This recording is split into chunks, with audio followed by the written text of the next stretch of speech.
몇 번 소개해드린 적이 있는 팀 켈러 목사님은 고통에 답하다라고 하는 그 책에서 이 신자의 삶에 찾아오는 수많은 문제를 이 고통이라고 하는 한 단어로 함축해서 설명합니다. 신자에게도 찾아오는 여러 모양의 고통, 고난 같은 말이겠죠. 이것을 마주할 때 우리가 어떤 태도를 취하고 어떻게 이겨나갈 수 있는지 성경적 관점에서 그 책을 해설하고 풀어나갑니다. 물론 다루고자 하는 핵심은 이것입니다. 신자에게도 여러 문제는 찾아온다는 것. 신자임에도 불구하고 이 땅의 죄악된 세상을 살아갈 때 우리가 그 고통 가운데 자유로울 수 없다는 것. 이와 동시에 신자는 세상과는 다른 시선과 방식으로 그 문제를 이겨나갈 수 있다는 것을 성경의 근거에서 제시하고 있습니다.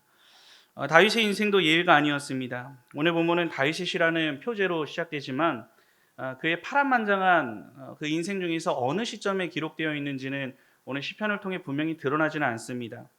학자 중에는 압살롬의 반역 시기로 추정하기도 하지만 의견은 여러 책들을 볼 때 분분하게 일어나는 것을 보게 됩니다. 이를 볼 때 우리가 특정 상황에 국한된 상황으로 보기보다는 다윗의 인생 속에서 겪게 된 수많은 어려움들, 그리고 그 인생 속에 얼마나 많은 고통들이 있었습니까? 이러한 고통 가운데 다윗에게 찾아온 낙심과 괴로움들을 종합적으로 반영해서 고백한 시로 보는 것이 적절합니다. 이런 상황에서도 다윗은 오늘 본문을 보니 뭐라고 고백합니까? 1절부터 시작하기를 이렇게 말합니다. 여호와는 나의 빛이요 나의 구원이다 라고 고백하면서 그 뒤에 이어지는 말은 승리를 외치고 있습니다. 오늘 이 교단에서 지키는 SFC 주의를 맞이하여서 예수님을 위해 사는 학생의 정체성을 가지고 살아가야 할 우리 운동원들과 그리고 성도들이 세상을 마주하며 우리가 겪게 되는 수많은 고통과 어려운 상황 중에도 어떻게 그것을 우리가 마주해야 하고 또한 이겨낼 수 있는지 다윗이 외친 이 믿음의 선포를 중심으로 함께 살펴보며 은혜를 나누고자 합니다. 첫 번째로 고통의 상황에도 여호와가 어떤 분인지 바르게 깨닫고 바라볼 때 이겨낼 수 있습니다. 오늘 본문 1절에서 3절까지의 말씀 다 함께 합독해서 읽어보겠습니다. 시작. 여호와는 여호와는 나의 나의 빛이요 빛이요 나의 구원이시니 내가 누구를 두려워하리요. 여호와는 내 생명의 능력이시니 내가 누구를 무서워하리요. 악인들이 내 살을 먹으려고 내게로 왔으나 나의 대적들 나의 원수들인 그들은 실족하여 넘어졌도다. 군대가 나를 대적하여 진칠지라도 내 마음이 두렵지 아니하며 전쟁이 일어나 나를 치려 할지라도 나는 여전히 태어나리로다. 아멘. 아멘. 앞서 말씀드린 대로 이 시가 어떤 상황에서 기록됐는지 분명히 나타나지는 않습니다. 하지만 2, 3절을 보면은 여러분들이 느끼셨을지 모르겠지만 분명히 평안한 일상은 아님을 우리가 알 수 있습니다. 뭐라고 기록되어 있습니까? 몇 문장만 보더라도 악인들이 내 살을 먹으려고 내게 왔다. 군대가 나를 대적하여 진치고 있다. 또 전쟁이 일어나 나를 치려 한다. 이러한 표현에서 우리가 알 수가 있듯이 이 다윗은 전쟁 상황과 비교했을 때의 죽음을 앞두고 있는 아주 긴박한 상황 가운데 놓여 있음을 알 수 있는 것입니다. 어떤 학자는 가까운 사람의 배신으로 시작된 싸움에서 한 사람의 죽음의 위협까지 놓인 그 상황을 이 본문은 묘사하고 있다라고 해석하기도 합니다. 그런데 중요한 것은 다윗이 이런 고통의 순간에 고백한 그의 신앙 고백적인 내용입니다. 1절을 보시면 내가 누구를 두려워하리요 내가 누구를 무서워하리요 라고 담대히 선포하는 것을 보게 됩니다. 숨이 막히도록 사방에 막혀 있는 상황입니다. 목숨을 잃을 수도 있는 상황에서도 이렇게 담대한 고백을 할 수 있는 비결이 무엇입니까? 바로 하나님이 어떤 분이신지를 분명히 알고 있었기 때문입니다. 1절에 보시면 다윗은 여호와는 이라고 하는 이 내용을 계속해서 반복해 선포합니다. 이 여호와라는 이름을 부르는 것이죠. 하나님의 여러 이름 중에서 여호와라고 하는 이 이름이 사용될 때는 언약을 지키시는 신실하신 하나님을 강조할 때 사용되는 이름입니다. 다윗은 출애굽에서 이스라엘을 구원하시고 언약에 따라 구원하신 것이죠. 그리고 광야에서 언약을 다시 맺으시고 그들을 끝까지 이끌고 가셨던 바로 그 하나님께 하나님을 부르면서 자신을 그 하나님이 동일하게 건져내시고 구원하실 것을 믿음으로써 고백하고 있는 것입니다. 또한 다윗에게 하나님은 어떤 분이셨습니까? 1절을 보면은 여호와는 나의 빛이요 라고 했습니다. 아무리 어두운 장소라고 해도 그 안에 조그만한 빛이 들어오면 어떻습니까? 성냥개비 하나 불을 붙인다고 해도 그 깜깜한 어두운 가운데 형체를 바라보게 될 수 있고 주변을 밝히는 등불이 됩니다. 심지어 그 빛은 어두움이 짙을수록 더욱더 빛된 가치를 드러내게 됩니다. 다윗에게 하나님은 자신이 처한 지금 이 어두운 상황의 현실을 밝히시고 길을 열어주시는 분이시다라고 하는 믿음이 있었던 것입니다. 다윗은 여기서 멈추지 않습니다. 또 어떤 하나님으로 고백하고 있습니까? 나의 구원이다 라고 했습니다. 3절과 이 나의 구원을 연결해 본다면 군대가 다윗을 대적하고 진을 치고 있던 겹겹이 둘러싸고 포위되어 있는 위험한 상황임을 알 수 있습니다. 그런데 이러한 상황에서 자신을 구원할 수 있는 분, 나를 건져내실 수 있는 분이 바로 하나님이십니다 라고 고백하고 있는 것입니다. 사실 다윗은 어떤 사람이었습니까, 여러분? 수많은 전쟁을 치른 사람이었죠. 장수였습니다. 그리고 왕이 되어서 그 전쟁을 직접 지휘한 경험도 있는 사람이었습니다. 전쟁의 무기 그리고 전쟁의 여러 전법들을 분명히 많이 알고 있는, 이 전쟁에 있어서는 도 같은 사람일 것입니다.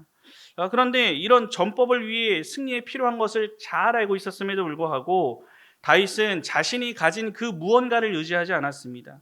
뭐라고 합니까? 하나님만을 바라보면서 하나님만이 나의 구원이 되십니다. 자신을 의지하지 않고 하나님을 의지하며 하나님만이 나의 구원이 되십니다 라고 고백하며 나의 구원이 되시는 하나님을 선포하고 있습니다. 마지막으로 다윗에게 하나님은 어떤 하나님이셨습니까? 내 생명의 능력이 되시는 분이다 라고 고백합니다. 여기서 능력이라고 번역된 이 단어는요, 히브리어 단어를 보면 현재 전쟁의 이미지와 함께 사용됐다는 것을 감안해서 볼 때 피난처와 요새로 번역해 하는 것도 타당하다고 할 수 있습니다. 다윗에게 하나님은 그런 하나님이셨다는 것입니다. 피할 피난처가 되시고 든든한 요새와 같은 성곽이 되어주신 하나님이셨습니다. 어떤 상황에도 그 누구도 두려워하지 아니하고 담대할 수 있었던 것은 바로 이 고백, 하나님께서 나의 능력이 되십니다. 피할 처소와 그리고 산성이 되십니다.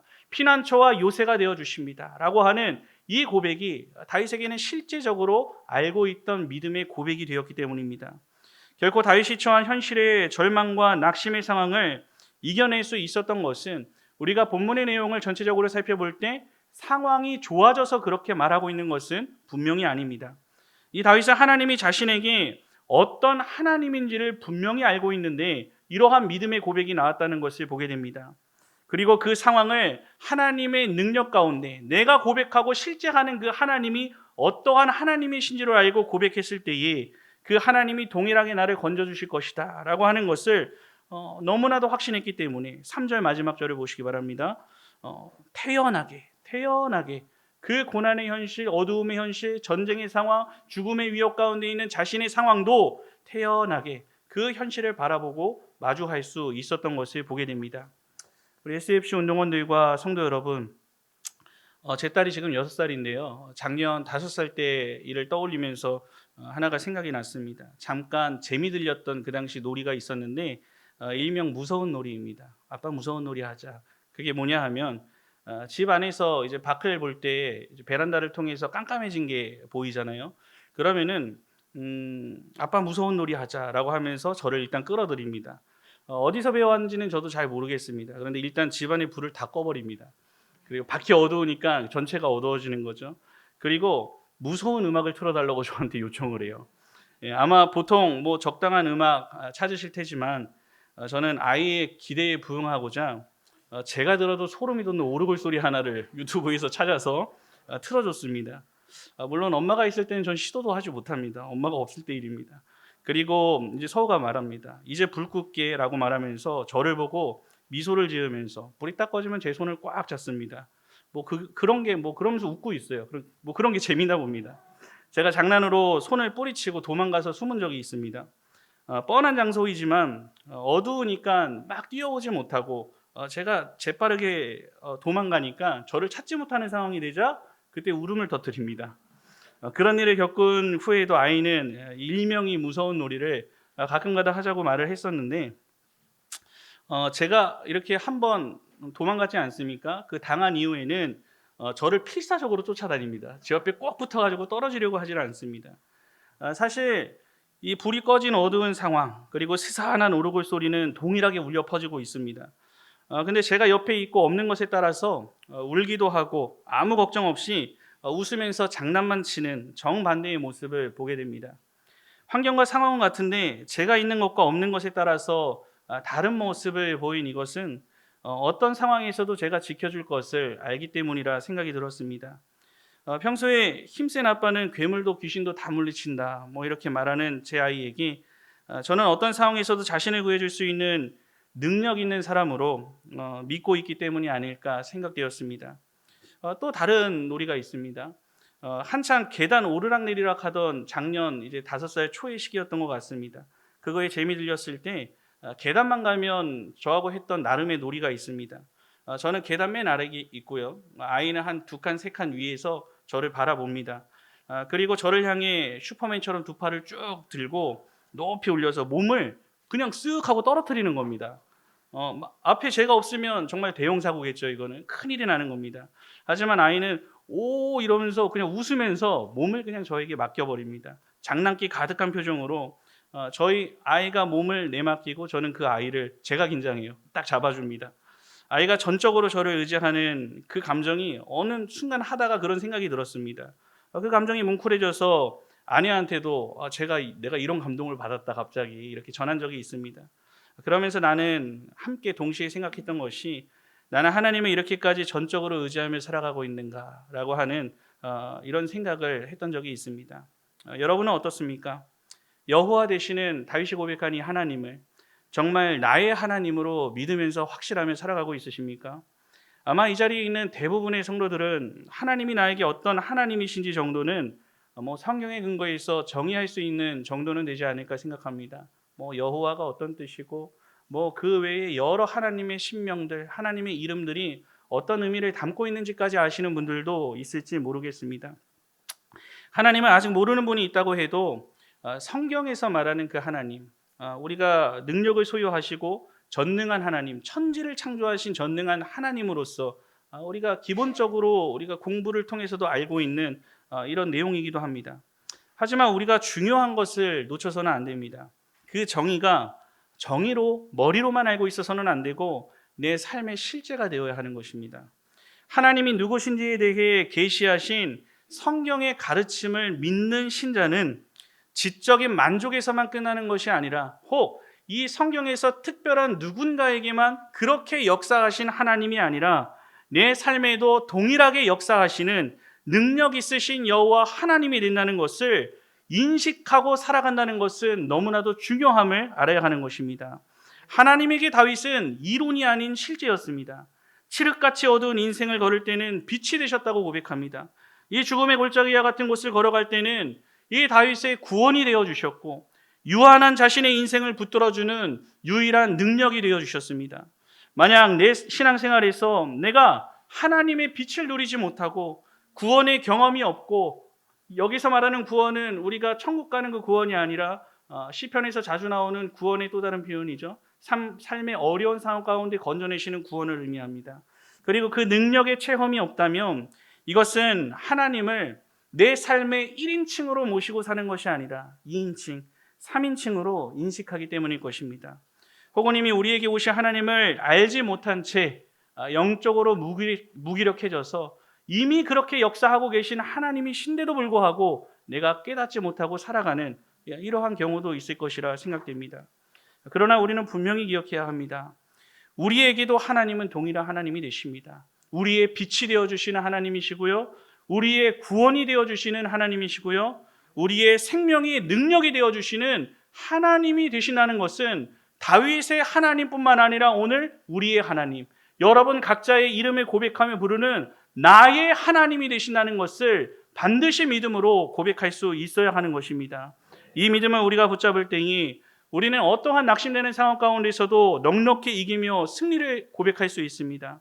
그 믿음이 단단해지면 단단해질수록 오늘 다윗의 고백과 같이 태연하게, 상황은 나아진 것이 없더라도 동일한 어두운 상황 가운데서도 태연하게 하나님을 믿는 믿음 안에서 그 시간들을 이겨낼 수 있게 됩니다.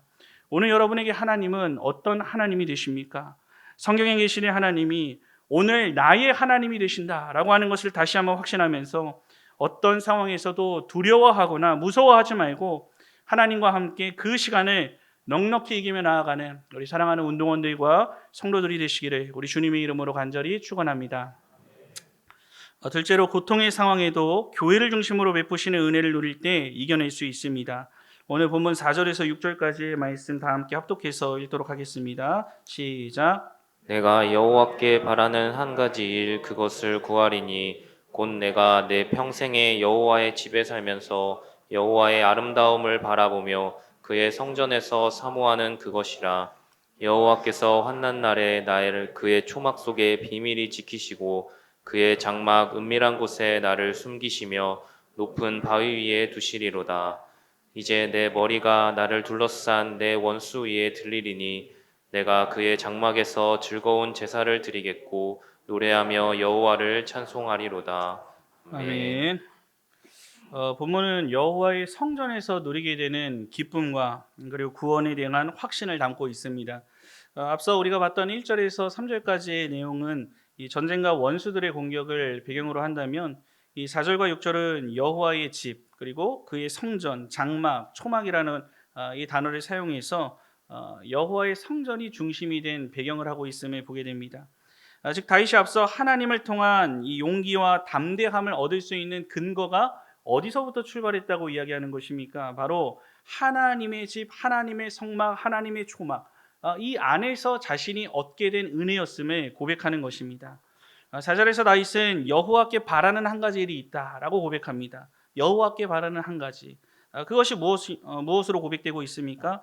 내 평생에 여호와의 집에 살면서 여호와의 아름다움을 바라보며 그의 성전에서 사모하는 것이다 라고 말합니다. 잠시 머무는 것이 아니라 평생토록 하나님의 집에 거하길 원했다는 그 고백에서 그 간절함이 어떠했는지를 엿볼 수 있습니다. 다윗 시대에는 사실 아직 성전이 건축되지 않은 때였죠. 하나님께서 막으셨습니다. 그리고 솔로몬 시대에 그 성전은 완성되었습니다. 그렇기 때문에 여기서 말하는 여호와의 집은 정확히 말하자면 언약궤가 있는 성막을 뜻합니다. 이것은 오늘날의 교회와 연결되는 것이죠.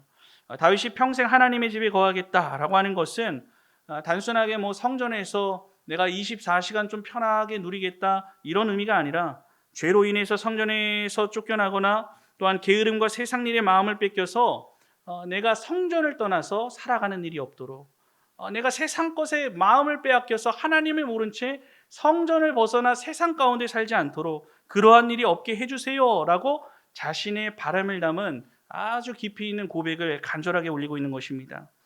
다윗은 이어서 뭐라고 합니까? 여호와의 아름다움을 바라본다라고 했습니다. 바라본다라고 하는 이 말은 우리 이전에 개역 한글 버전에서는 조금 더 우리가 이해하기 쉬운 표현이었는데요. 앙망하다라고 하는 표현입니다. 이 앙망이라고 하는 것 우리가 알고 있듯이 깊은 관심과 애정을 가지고 그곳에 시선을 고정하는 것을 뜻합니다. 다윗은 이렇게 바라본 것은 외적인 모습이 아니라 하나님의 속성이었습니다. 외적인 성전과 그 장막을 바라본 것이 아닌 그 안에 거하시는 하나님의 아름다움, 즉 하나님의 속성, 그 중에서도 하나님의 선하심과 인자하심을 바라보았습니다. 성전에 거하며 하나님의 성품을 묵상하고 그 은혜를 본인이 충만히 누리기 원했던 것입니다. 이 말에 이어서 성전에서 사모한다라고 했습니다. 사모한다라고 하는 이 말은 묻다 그리고 깊이 숙고하다 이런 의미가 있습니다. 지금 다윗은 자신의 단 한 가지 소원을 말하면서 주의 전에서 평생토록 그분의 뜻을 묻고 그분이 베푸시는 선하심과 인자하심을 누리면서 그 안에서 인도함을 받으며 내가 살아가길 원합니다 라고 자신의 한 가지 소원을 하나님 앞에 고백하고 있는 것입니다. 이 고백이야말로 어떻습니까? 하나님께서 다윗을 향해 내 마음에 합한 자다라고 말했던 귀한 이유 중 하나가 될 것이 분명합니다. 그리고 이렇게 주의 전에 사모하며 하나님과 동행하길 원한 그 신자에게 주어지는 놀라운 결말은 무엇입니까? 5절을 보시면 환난 날에 초막 속 비밀을 지키시고 장막 은밀한 곳에 숨기시고 높은 바위 위에 두신다라고 했습니다. 즉 하나님께서 다윗을 친히 보호하겠다. 내가 내 전을 중심으로 살아가는 너를 위해서 그것이 네 평생의 소원이라고 하는 너를 위해서 내가 너를 친히 보호할 것이다 라고 약속해 주십니다. 또 마지막으로 6절을 보시면 내 머리가 내 원수 위에 들리리니 라고 했습니다. 이 말은 전쟁에서 원수를 굴복시켰을 때 그리고 승리했을 때 나타나는 그런 모습이었습니다. 무엇을 알 수가 있습니까? 교회 중심의 삶을 사는 성도를 하나님께서 보호하실 뿐만 아니라 현실의 어두움 가운데서도 끝내 그것을 이겨내고 승리할 수 있는 자리로 이끌 것이다. 누가? 나 여호와 하나님이 이끌 것이다 라고 말씀해 주고 계십니다. 여러분들에게 제가 질문해 보겠습니다. 질문 받으시면 생각해 보세요. 하나님께서 너의 소원 한 가지를 말해봐라 라고 말씀하시면 여러분 무엇을 구하겠습니까? 한번 생각해 보세요. 네. 예. 뭔가가 이렇게 떠오르실 겁니다. 각자가 생각하시는 무언가가 있을 것입니다. 뭐 생각만 해도 기쁘신 분들이 있을 거예요. 이런 상황을 생각한다면.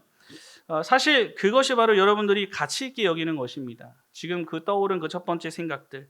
어떤 분은 물질을 떠올릴 수도 있고 어떤 분은 가족의 건강을 소원할 수 있습니다. 학업이나 또 진학이나 진로와 미래, 또 평안한 노후 이런 것들을 생각할 수 있습니다. 물론 이 모든 것들 우리가 이 땅을 살면서 반드시 필요한 것들이고 악한 것들이 아닙니다. 하나님께서 우리에게 맡겨주신 좋은 것들이고 하나님을 더 잘 섬기기 위해 필요한 것들입니다. 우리는 이 모든 것들을 잘 선용하여 하나님 앞에 영광 올려드리며 살아갈 수 있어야 합니다. 하지만 중요한 것은 우리가 가치 있게 여기는 것들이 삶의 목적이 될 수 없다는 것에 있습니다. 그 모든 것은 제가 앞서 말했듯이 하나님을 더 잘 섬기기 위한 수단들이 되어야 합니다. 그리고 그것 때문에 주어진 것들이라는 것을 기억해야 합니다. 오늘 다윗은 자신의 단 한 가지 소원을 이렇게 고백했습니다. 주의 전에 거하면서 주님의 임재 아래 친밀한 교제를 누리며 인도를 받아 살아가는 것, 이것이 나의 평생의 소원이다. 단 한 가지 소원이다 라고 고백합니다. 우리 인생을 신앙의 그래프로 그려본다면 어떻습니까, 여러분? 저도 말씀을 준비하면서 한번 마음으로 그려봤습니다. 여러분들 한번 그려보시기 바랍니다. 10대 때, 여러분들이 기억나는 10대 때부터 지금 여러분들의 살아오기까지 인생의 그래프, 좋을 때는 올라가고 또 어두울 때는 신앙의 그래프가 내려가기도 하는 이러한 그래프를 그린다면 어떤 모양이 나올 것이라 생각됩니까? 성경에 근거한 이 다윗의 인생을 한번 그래프로 생각하며 그려본다면 위로 올라갔다 아래로 깊이 떨어지는 아마 굴곡이 계속해서 반복되는 인생일 것입니다. 양을 치는 목동에서 적군의 장수를 물리친 영웅이 되었고 이후에는 왕으로도 등극해서 온갖 부귀영화를 다 누렸습니다. 하지만 여자에 빠지고 하나님 앞에 교만하여서 죄를 저질렀던 때도 있었습니다. 자신을 믿었던 자를 배반하기도 했었죠. 이뿐입니까? 아들의 반영으로 옷도 제대로 갖추지 못한 채 도망가기 급급했던 그 비참한 모습, 이런 인생이 있었고 또한 그 가운데서 고통 중에 만난 하나님께서 자신을 건져주시고 위로해 주시는 이러한 은혜를 체험하기도 했습니다. 이렇게 한 인간으로서 모든 고통과 영광까지 다 누려봤던 그가 인생을 돌아보며 얻게 된 결론은 한 가지였다는 것입니다. 하나님이 임재하시는 성막, 그분의 말씀을 듣는 곳, 바로 주님의 집에서 살아가는 것이 가장 가치 있는 일이다 라고 하는 결론을 얻었던 것입니다. 오늘 여러분들에게 교회는 어떠한 곳입니까? 우리는 생각보다 자주 찾아오는 인생의 어려움 앞에 교회를 떠나 세상에서 답을 찾고 싶어 합니다. 그러나 그곳에 답이 있습니까? 답은 없습니다. 신자는 교회 안에서 방법을 찾고 교회 안에서 모든 문제를 해결해 나갈 수 있어야 합니다. 교회는 문제보다 크신 주님을 만나는 자리가 되기 때문이고 모든 상황을 해결하시는 주님의 은혜를 체험할 수 있는 시작이 되기 때문에 중요한 것입니다. 왜 신자인 나에게 도대체 이런 일이? 왜 예수님을 믿으려고 한 나에게 이런 일이? 왜 이제 열심히 시작해 보려고 한 나에게 이런 일을 주시는 것인가? 라고 말하는 상황을 우리가 얼마나 많이 마주하며 살아갑니까? 하지만 우리는 동시에 경험하게 됩니다. 시간이 흘러 생각하기 싫은 그 과거의 고통의 상황까지도 내게 그 일을 허락하신 이유를 알게 하십니다. 그 이유를 깨닫게 하십니다. 그리고 무엇을 통해 깨닫게 하십니까?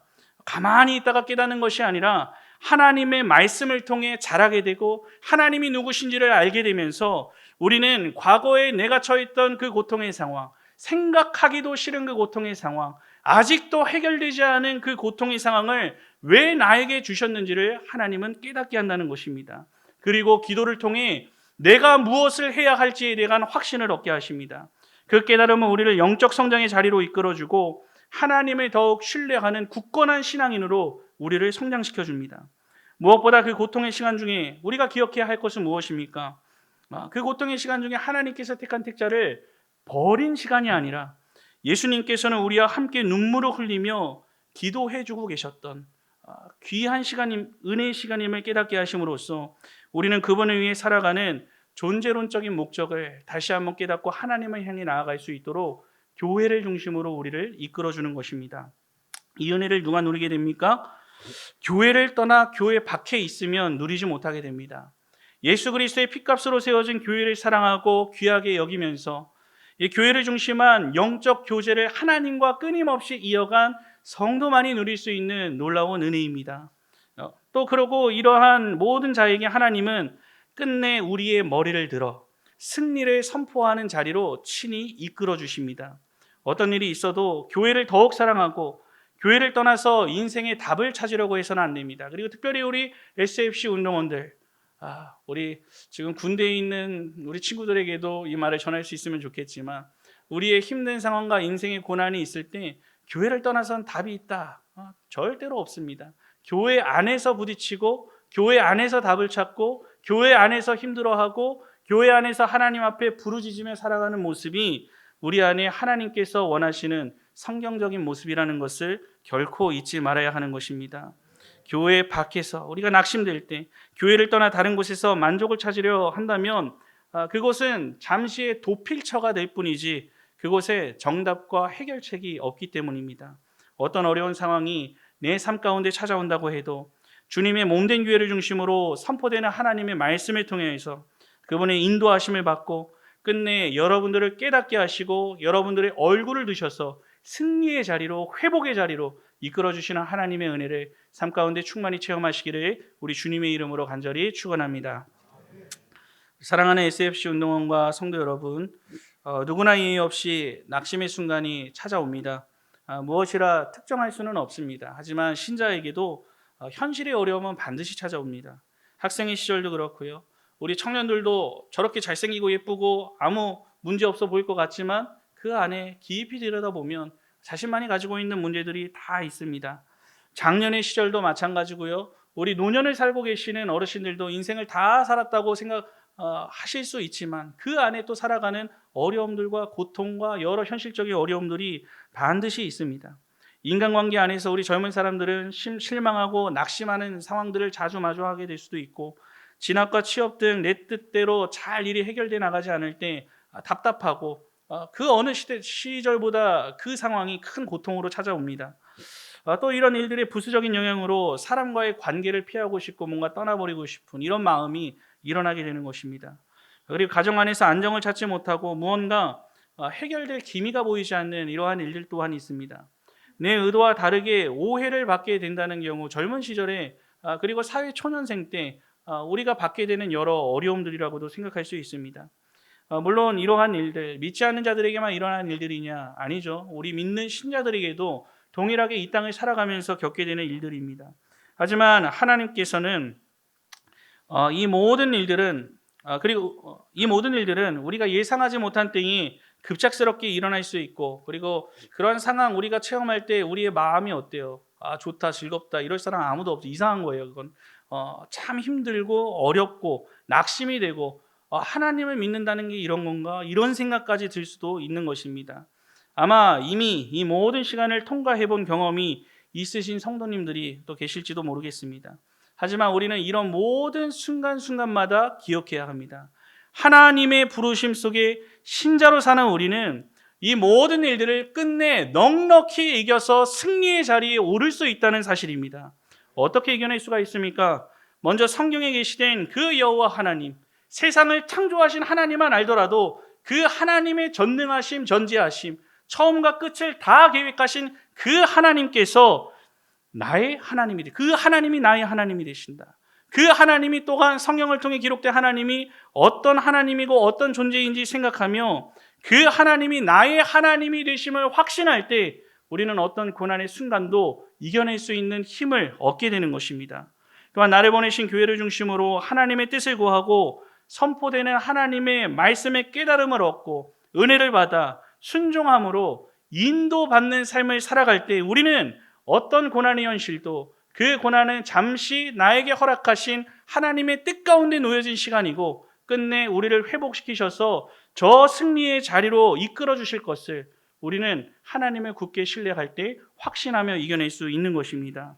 이렇게 될 때 예수님을 따르는 우리 SFC 운동원들과 성도들은 어떠한 상황에서도 대열을 이탈하지 않고 주님께서 원하시는 믿음의 길만을 따라가게 되어 있습니다. 우리가 이 세상의 고난으로 점철진 이 세대를 살아갈 때에 낙심하고 교회를 멀리하고 하나님이 내게 누구신지를 떠올리지 못하는 이러한 연약함에 빠지지 마시고 오늘 다윗의 모습과 같이 내게 엄습한 그 어두움의 현실 가운데서도 여호와 하나님이 나에게 어떤 하나님이 되시는지를 다시 한번 생각하고 묵상하고 그 하나님이 나의 하나님이 되신다는 믿음의 고백을 가지고 교회를 중심으로 선포되는 하나님의 말씀 가운데 넉넉히 이기고 또 승리해 나아가는 우리 남부경의 모든 성도들과 우리 사랑하는 SFC 운동원들 다 되시기를 우리 주님의 이름으로 간절히 축원합니다. 아멘.